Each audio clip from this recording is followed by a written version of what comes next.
কপালে যদি আপনার আর আমার ছেঁচা থাকে, আর জুতার বাড়ি থাকে, আর ঝাড়ুর বাড়ি থাকে, এটা খেতেই হবে। সরকারি দলের কাছেও শান্তি নেই, বিরোধী দলের কাছেও শান্তি নেই। শান্তি কিন্তু সবাই চায়। আমার তো মনটাই বলে সরকারি দলের কাছে অশান্তি বিরোধী দলের তুলনায় বেশি। কি লেগে? চুরি করছে বেশি, কথা কয় না? এদের বিরুদ্ধে ক্ষমতা ছুটার পরেই এদের বিরুদ্ধে শত শত মামলা হওয়ার সম্ভাবনা। সেটার মধ্যে আমিও আছি। কেন? আমিও এই দল করি। যা হোক, দোয়া করেন যেন মামলার থেকে আল্লাহ হেফাজত করেন। আমিন বলেন। কিন্তু মুশকিল হইল, রসুলের সব দোয়া যেমন কবুল হয় নাই, আমাদেরও সব দোয়া কবুল হবে না। আরে কথা কয় না? কপালে যদি আপনার আর আমার ছেঁচা থাকে, আর জুতার বাড়ি থাকে, আর ঝাড়ুর বাড়ি থাকে, এটা খেতেই হবে। ওয়াজ হইলে কইবা যে হইতে আছে, না হইলে কইবা যে হয় না। আপনি বাইল করে কর, ওয়াজ হইতে আছে। উসে আমার ওয়াজ আর আমার ওয়াজ একরকম না। হইল পোলা, আমি হইলাম বাপ, কথা কয় না? ওস্তাদের মারিল শেষ রাত্রে, মারিব কেউ টের পাইব না, আর পোলা পানে মারে সবার সামনে। তো শান্তি কারো কাছে নাই। আজকের আলোচ্য বিষয় হইল শান্তি কার কাছে আছে, আর শান্তি আসার জন্য বুদ্ধি কি, উপায় কি। আপনাদের আমি রাগ ডাক ব্যতীত বইলা ভালাই, শান্তি আছে উম্মতের দিনদার ওলামায়ে কেরামের কাছে। কথা কয় কার কাছে? বল,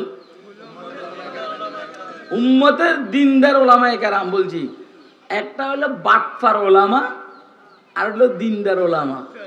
ওলামা দুই প্রকার। কয় প্রকার? এই মাইক উঠে দে, দাঁড়া, আমি দাঁড়াবো।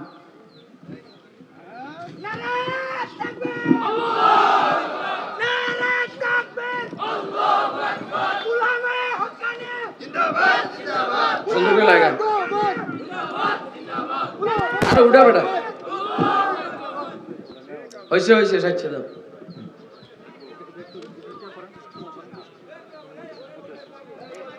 বৈশা যা, বৈশা যা, বৈশা যা। আমি দাঁড়াই, তোমরা সবাই বসে। এটা সারা একটা হইল দিনদার ওলামা। সময় কম, এই সময়ের ভিতরে দেশ স্বাধীন করতে হবে। যেমন আমরা টার্গেট নিছি ৬-৭ মাসের ভিতরে বাংলাদেশ স্বাধীন করে এলাম, কিন্তু লাগছে ৯ মাস। কয় মাস? আমরা মোটামুটি সিদ্ধান্ত নিছি আধা ঘন্টার ভিতরে দেশ স্বাধীন। এখন যদি আরো বেশি সময় লাগে, আমরা 5 মিনিট পরে মাগরিব। তো শান্তি আছে কার কাছে? দিনদার ওলামার কাছে শান্তি আছে। এইখান থেকে আমি বলা আরম্ভ করছি, মৌলবী দুই প্রকার। এই যুবকরা সামনে এত করে না হলে আজ জমবো না। তোমরা তো উসামারে মনে করছো যুবক, আসলে মূল যুবক আমি, কথা কয় না? কারণ ও দাঁড়াইয়া পারেন, আমি বইসাও পারি, দাঁড়াইয়াও পারি। একটা হলো দিনদার আলেম, আর একটা হলো বাটফার আলেম। এটা রসুলের ভাষা। দিনদার আলেমকে আপনি বিশ্বাস করবেন, বাটফার আলেমকে আপনি বিশ্বাস করবেন। জুব্বা গায়ে দিলে আলেম হয় না, পাগড়ি মাথা দিলে আলেম হয় না, থুরুলি আরবিতে বক্তব্য দিতে পারলে আলেম হয় না। ইহুদি পণ্ডিতরাও আরবি বক্তব্য দিতে পারে, আরে কথা কয় না? হাদিস মুখস্থ করলে এটা আলেম হয় না। কোরআন শরীফের আয়াত পড়তে পারলে এটারে আলেম বলে না। আলেমকে শুনেলন। قال سيدنا رسول الله صلى الله عليه وسلم العلماء أمناء الدين إذا لم يخالطوا الأمراء। উলামায়ে কেরাম দ্বীনের আমানতদার, দ্বীনের ধারক বাহক। যদি নেতাদের সাথে সম্পর্ক না রাখে, খেয়াল করবেন, হা করে তাকায় দেখবেন না, কথাই এনে ঢুকাইতে চাইবেন। কইছে না উসামা যে হুজুরের কথা মনোযোগ দিয়ে শুনবেন, বলছেনি? কিন্তু ওর কথা কি বলছে নাকি যে আমার কথা মনোযোগ দিয়ে শুনবেন? ওর কথা মনোযোগ দিয়ে শুনবে এটা বলে নাই, কিন্তু আমি বুড়া মানুষের কথা মনোযোগ দিয়ে শুনতে বলছেন আপনাদেরকে। তার মানে ও জানে মনোযোগ দিয়ে না শুনলে আমার কথা বুঝবেন না। ওলামায়ে কেরাম দ্বীনের ধারক বাহক। যদি নেতাদের সাথে সম্পর্ক না রাখে, নেতা মানে 2 নম্বর নেতা। নেতা মানে যেই নেতা দেশের টাকা চুরি করে বাইরে সাপ্লাই করে, যেই নেতা দেশের রিজার্ভকে খালি করে বলায়, যেই নেতা মেগা প্রকল্প থেকে অর্ধেকের বেশি চুরি করে, যেই নেতা নিজের ব্যক্তি আর পরিবার সংগঠন নিয়ে চিন্তা করে, দেশ আর ইসলাম নিয়ে চিন্তা করে না, এগুলো হলো নেতা। এদের সাথে যারা সম্পর্ক রাখবে না মৌলবি, এরা হলো দ্বীনের ধারক বাহক। আর যেই মৌলবি চাটুকার নেতাদের সাথে সম্পর্ক রাখে নিজের উদ্দেশ্যে, নেতা যেমনে বলে সেমনে, ইসলাম যেমনে বলে মৌলবি সেমনে বলে না, এই মৌলবি দ্বীনের ধারক বাহক না। এই মৌলবি হলো চোর, বাটপার, টাউট, ডাকাত। কথা কয় না কেন? আপনাকে আমার সাথে একমত? কে কে একমত হাত তুলে দেখেন। দাঁড়া দাঁড়া দাঁড়া,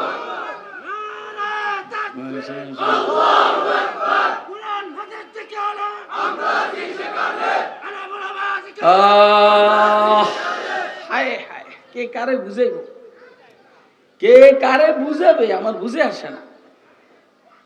তো দিনদার ওলামায়ে কেরাম যারা, আল্লাহর মেহেরবানিতে এদের কাছে শান্তি আছে।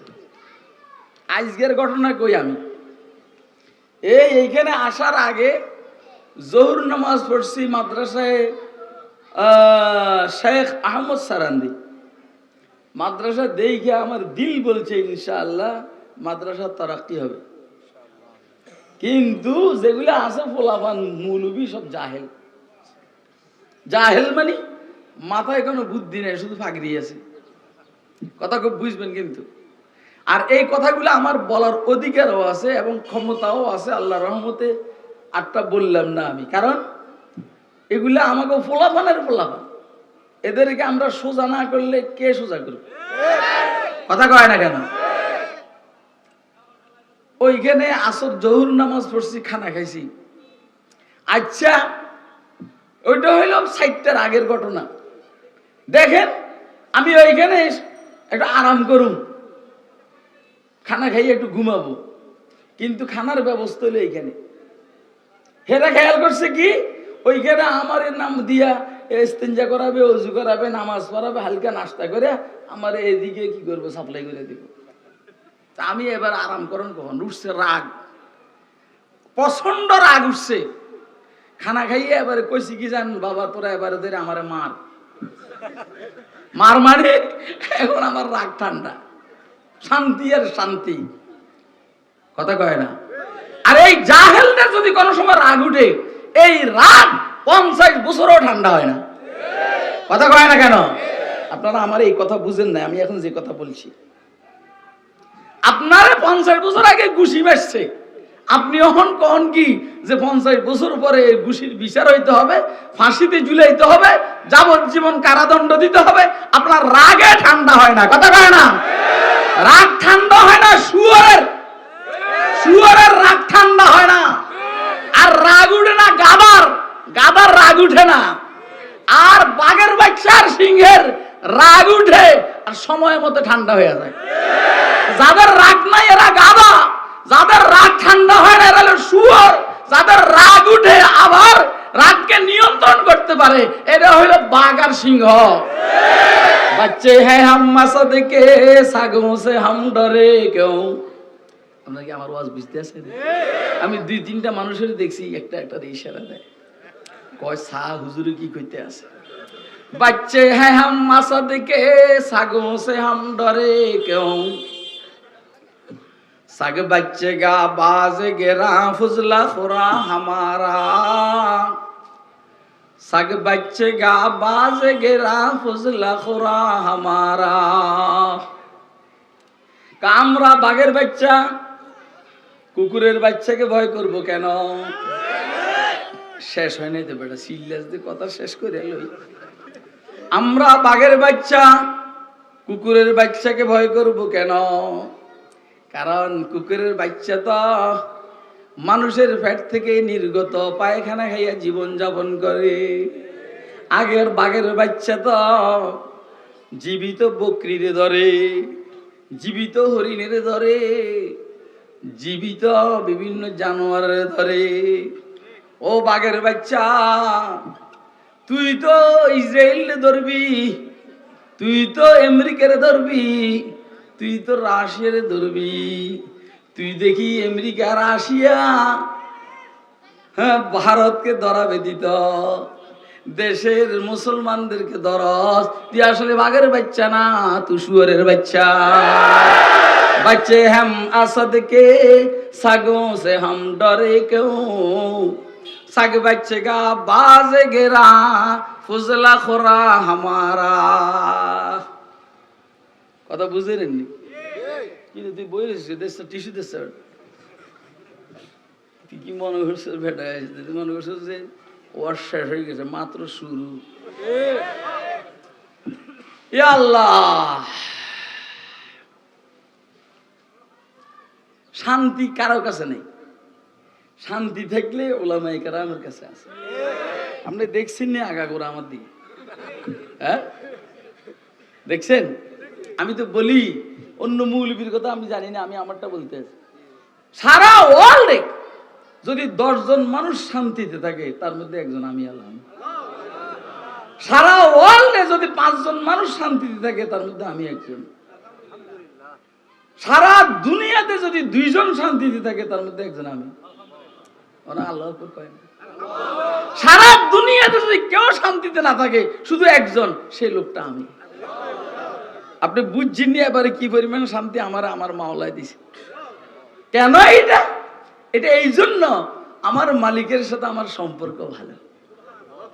কাহারও যদি প্রেমাস্পদের সাথে সম্পর্ক ভালো হয়, কাহারও যদি প্রেমিকের সাথে সম্পর্ক ভালো হয়, কুয়ের ঘর তার কাছে রাজপ্রাসাদের মতো মনে হয়। কথা কয় সারা রাত ঘুরে জঙ্গলে, আর ঘুম আসতে চাইলে একজন আরেকজনের কোলের মধ্যে মাথা রেখে ঘুমায়। কয় কেমন লাগতেছে? শান্তি আর শান্তি। কথা কয় না? আপনি আমার কথা বুঝেন না? তাহলে শান্তির মূল বিষয় হইল কার সাথে সম্পর্ক। কার সাথে? মাওলার সাথে যাদের সম্পর্ক ভালো তাদের জীবন শান্তিময়।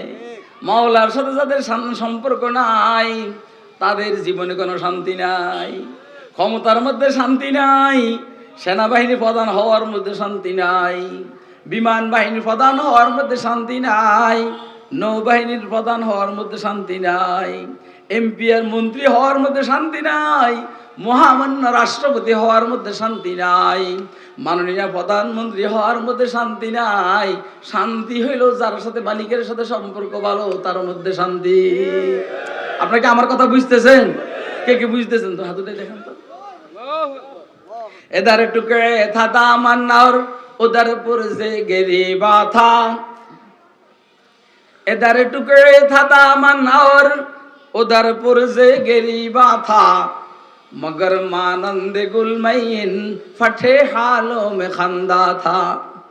किसी की याद में बैठे जो सबसे बेगर्ज होकर, किसी की याद में बैठे जो सबसे बेगर्ज होकर, तू अपना बुरिया भी फिर हमें तख्ते सुलाइमा था। কি দেখেন? এই আপনি মনে করছেন মানুষ সব চলে গেছে কেন? এটাই দেখতে আছেন, মানুষ চলে যাইব আল্লাহর রহমতে। আপনি মনে করছেন বুঝছে আমার ওয়াজের পর সব চলে যাইব কেন? আপনি জিবরাইলে বসাইবেন আমার আগে, আমারে পরে দিবেন, ইনশাআল্লাহ মানুষ যাবে না। টের বান নাই অনে না, দেখতে না বুড়ে দেয়া যায়, কিন্তু যুবক তো 33 বছরের। কয় বছরের কর না? এই যে সমস্ত যুবক বলা পান একা একা লাগবে আমার সাথে একটাও পারবো না। কারণ আমরা যে খানা খাই এখনকার যুবকরা গুলো খায় নাকি? এতে বিড়ি খায়, এতে সিগারেট খায়, এতে হিরোইন খায়। কথা কয় না কেন? কি যে কচুটা খায় আল্লাহ। আর আমি খাই দুধের সর, দুধ মলাই, কোন সময় একসাথে ডিম ডিম 5টাও খাই। কথা কয় না? কালকে রাত্রে খাইছি আধা কেজি গরুর গোশত, শুধু গরুর গোশত খাইছি, একটা রুটিও খাই নাই, এক লোকমা ভাতও খাই নাই। এটা হলো আমার খানা। খানা কি খাওয়ান লাগে বেটা, এটা আমরা বুঝি পেলা। আর খাই যে শরীরের ভিতরে যে যায় এটা টের পাই। इधर टुकड़े था दामन और उधर पुरजे गरीबा था। एक आशिक বলেন, জামা কাপড় ছিঁড়া কুয়ের ঘরে থাকি, মগর মানন্দ মাই ইন ফটে হালো মে খান্দা থা। এরপরও আমি ফুলের মতো এ অবস্থায় মুস্কি হাসি। इधर टुकड़े था दामन और उधर फुर्जे गरीबा था, मगर मानंद गुलमैन फटे हालों में खंदा था। জামা কাপড় ছিঁড়া কথা কয় না। আপনি দেখবেন আপনার এলাকার মধ্যে কিছু পাগল ঘুরে, এতে মুস্কি মুস্কি হাসে, দেখছেন? আরে পাগলকে নিজে নিজে হাসতে দেখছেন? কি লেগে? এর মনের ভিতরে কিসে নিয়ে একটা সুখ ঢুকছে। আর আপনি ল্যান্ড ক্রুজার প্রাডো গাড়ির মধ্যে বসে রয়েছেন, আপনার কপালের দিকে তাকাইলে হনুমানের মতো দেখা যায়। আরে কথা কয় না? আরে বেড়া, আমি তো এই দেশের বহুত বড় মাপের লিডার, কিন্তু উসেমা লিডার না, এগুলো মৌলবি বালা আমাকে ফলাবান, কিন্তু লিডার না। আমি মৌলবিও বালা, লিডারও আবার বুজুর্গের মধ্যে মার্কা মারা বুজুর্গ। ডাইরেক্ট কথাবার্তা ভালো না? আরে কথা কয় না কেন? কথা গোপন রেখে লাভ কি? কথা গোপন রেখে লাভ নাই তো। তোরা যখন আমার বুঝুস না, তো আমার তো কইতে হইব, আমি বুঝিব। যেমন পয়গম্বররা যারা বুঝতো না, পয়গম্বর তাদের সামনে বলতো আমি আল্লাহর রাসূল। আর আল্লাহ বলছেন, হাত দে, আল্লাহ বলছেন মুহাম্মদ রাসূলুল্লাহ। এমনি মুহাম্মদ রাসূলুল্লাহ আল্লাযিনা মাআহু সিদ্দা আল কুফার বুঝছেন নি? অর্থাৎ মাননীয় প্রধানমন্ত্রী এই এলাকায় আইসা একজনের হাত ধরে কয় যে এই যে দেখেন নৌকা মার্কা, এটা দিয়া গেলাম, আপনারা এটারে এমপি বানাইয়া টাকা পাঠাইবেন, আমি মন্ত্রী মানাইয়া দেশে পাঠান। কথা কয় না? ঠিক এইভাবে আল্লাহ হুজুর আকরাম সাল্লাল্লাহু আলাইহি সাল্লামকে বাপখানি এমন হাত ধরে কয়, এই যে দেখ মুহাম্মদ, এটা আমার রাসূল। তো নিজের কথা নিজে কোন লাগে না? ইন্নী রাসূলুল্লাহ ইলাইকুম জামিআ। इधर टुकड़े था दामन और उधर फुर्जे गरीबा था, मगर मानंद गुलमैन फटे हालों में खंदा था। किसी की याद में बैठे जो सबसे बेगरज होकर। ए बुआ मिया যাইন না, সময় শেষ, আমি গুছিয়ে ফেলাইতে আছি। কেসি এত গোরার মধ্যে কেউ বসা আছেন, সময় কম তো।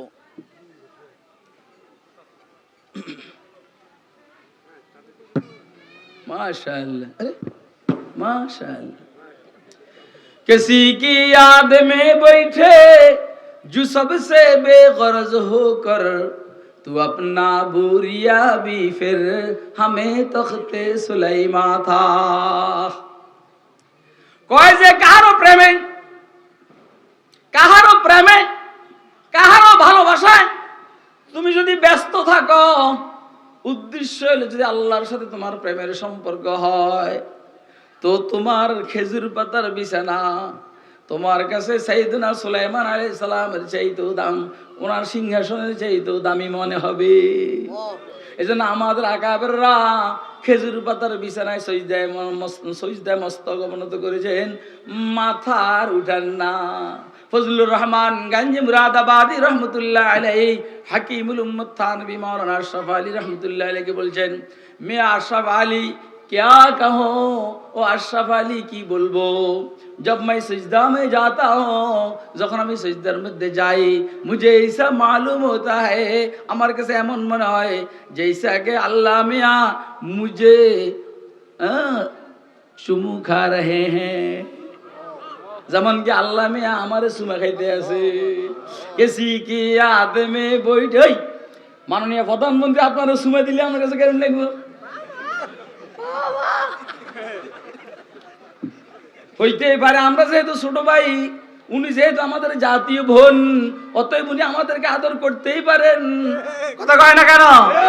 তাহলে কেমন লাগবে বলেন?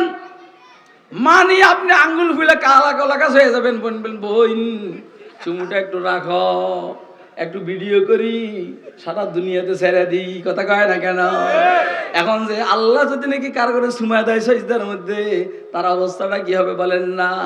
কিসি কি याद में बैठे जो सबसे बेगरज होकर तो अपना बुरिया भी फिर हमें तख्ते सुलेमा था ला इलाहा इल्लल्लाह। हाय हाय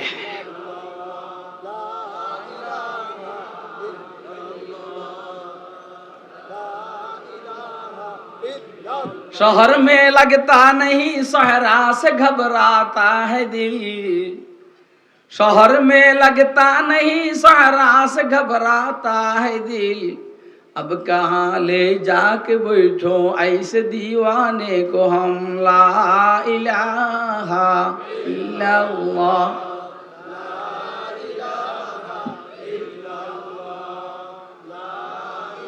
আচ্ছা শুনেন শুনেন শুনেন, একেবারেই সময় কম। আমি যে বিষয়টা আপনাদের সামনে পরিষ্কার করতে চাইতেছি অল্প সময়ের ভিতরে, সেটা হইলো শান্তি আমাদের সবার দরকার, বাকি শান্তি নাই। কথা কয় না? তাহলে শান্তি কি পৃথিবীতে নাই? তাহলে কই আছে? একটা তো বললাম ওলামায়ে কেরামের কাছে আছে। কি লেগে আছে? এই জন্য ওলামায়ে কেরামের কাছে শান্তি আছে। এক নম্বর কারণ হলো এদের মালিকের সাথে এদের সম্পর্ক ভালো। আপনাদের রাজনৈতিক লিডারদের সাথে আপনাদের সম্পর্ক ভালো, ওই ওদের কাছেও শান্তি নাই, যেই কারণে আপনাদের কাছেও শান্তি নেই। আচ্ছা আপনারা কোন তো আমার আল্লাহর কাছে শান্তি, আমার আল্লাহর কাছে কি অশান্তি আছে না? আল্লাহ কোনো টেনশনে আছেন? আল্লাহ খুব টেনশনে আছে। কি কোন আপনারা? অর্থাৎ আমার আল্লাহ কি টেনশন যুক্ত না টেনশন মুক্ত? এখন আমার বক্তব্য হইলো যে আল্লাহ টেনশন মুক্ত, সে আল্লাহর সাথে সম্পর্ক রাখলে ও কি টেনশন যুক্ত হবে না টেনশন মুক্ত হবে? এই কথা কি আপনারা ভালো করে বুঝছেন? কে কে বুঝছেন? হাত ধরেছেন। এই বেটা ফাগরিওয়ালা, তুই বুঝিস নাই? তোর হাত এত নিচে গায়ে হয়েছে। আর উডা সাদা ফাগরিওয়ালা পোলা, সুন্দর পোলা, উডা আর উডা সুন্দর পোলা, তুই তো সুন্দর না, কে আছে? আত্মান। এই তো এক কারণ, এই তো কি এক কারণ শান্তির। দ্বিতীয় নম্বর কারণ হইল আপনি যদি আপনার খরচের বাজেটকে কমান, অর্থাৎ বিলাসী জিন্দেগি পরিত্যাগ করেন, দেখবেন আপনার জিন্দেগিতে শান্তি চলে আসবে।